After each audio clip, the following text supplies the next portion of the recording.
Good morning and welcome to Ground Engineering's online orientation. This video will cover information on the 2017 Employee Handbook. First and foremost, we want you to be aware of our EEO statement and policy that are listed in this handbook. This policy includes our harassment, sexual harassment, ADA, and religious accommodation policies. If you have any questions regarding these, please reach out to us as soon as possible. Second, we have our diversity and inclusion program also included in this handbook. There is additional information and more detailed specifics about the program listed in our online document. If you have any additional questions, please see the council person's name who's listed at the back of the handbook. Reach out to them and ask them for more information. We have information regarding the 6 holidays that we observe here at Ground. On those holidays, you can expect, if you've been here for 30 days and you are a current Ground employee, so this does not apply to temp agency employees, that we are closed on those days and you will receive 8 hours of holiday pay. In regards to our leave policy, if you're a temp hire or a part-time person, you will not be accruing any type of paid leave time. For those employees who are full-time and a Ground employee, on your 1-year anniversary is the first time that you'll start accruing leave time. Up until that time, you will not have any kind of paid leave time. On your 1-year anniversary, you will receive, if you're an hourly employee, you'll receive a lump sum of 40 hours. At the same time, you'll start accruing at a rate of 1.54 hours a week for a total of 80 hours in that year.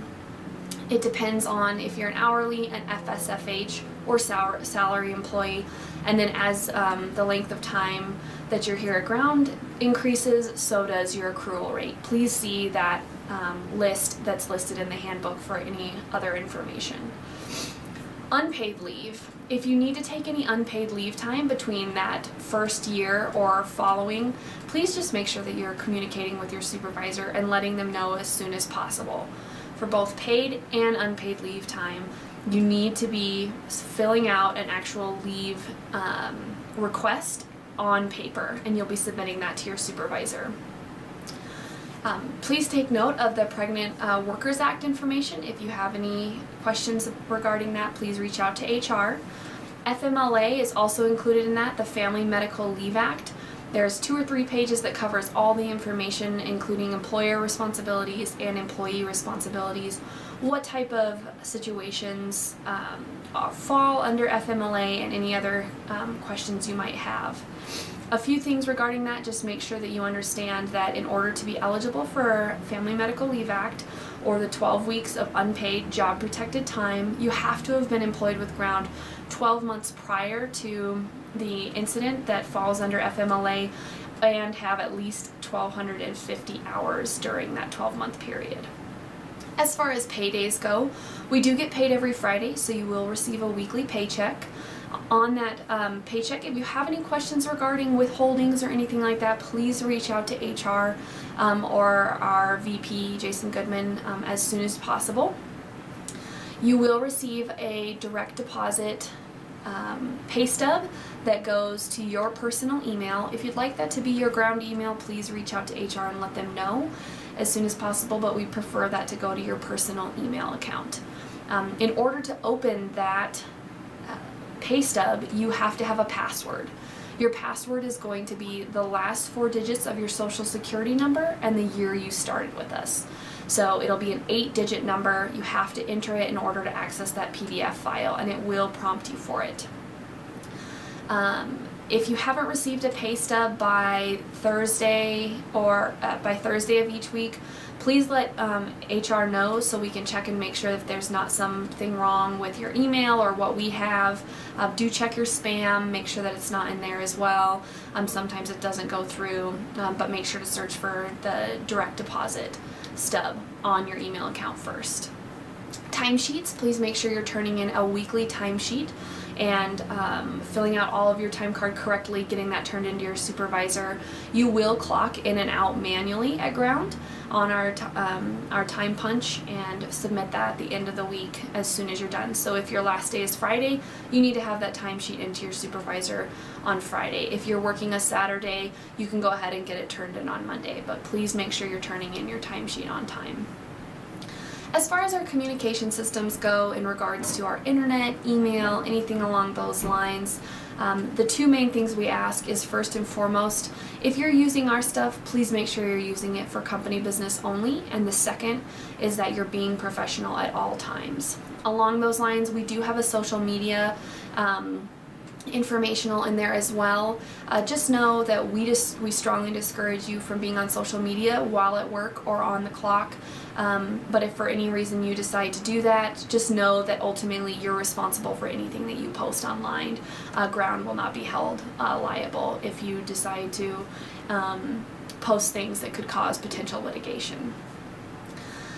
Every month you're going to receive a telephone reimbursement if you're in a position where our engineering technician, for instance, you'll receive $10 as a monthly phone reimbursement to try and offset the costs of the fact that you will be using your phone on a more regular basis. Appropriate attire. As far as appropriate attire goes, this is the construction industry. Please remember more than anything that you're dressing for the elements. Make sure you're wearing layers in the winter. Make sure you're prepared for the heat during the day.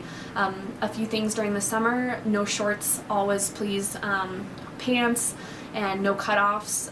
Shirts, they have to be at least 4 fingers off the shoulder for which is a basic t-shirt. T-shirts, polos, anything like that is appropriate. Just remember that when you walk onto that job site, you are a representative of ground, and that your first impression is going to be your lasting impression with a lot of those people on the job site. So keep those things in mind. No inappropriate logos, icons. Keep those to your own personal time if that's what you'd like to wear. If you have worked for one of our competitors before, please don't wear any of their logos and stuff. We'd like you to be a representative of ground when you're out in the field. Other than that, make sure you have your PPE or your personal protective equipment all time, which is also covered in our safety orientation later on. You should receive that upon your first day of hire.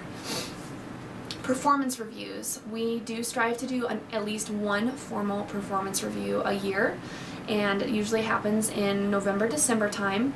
But for some employees, we do also try to give a mid-year feedback in June-May time, and you may be eligible for that, or we may try to reach out to you during that time. But don't ever be afraid to go to your supervisor and ask them for more information and feedback regarding your performance.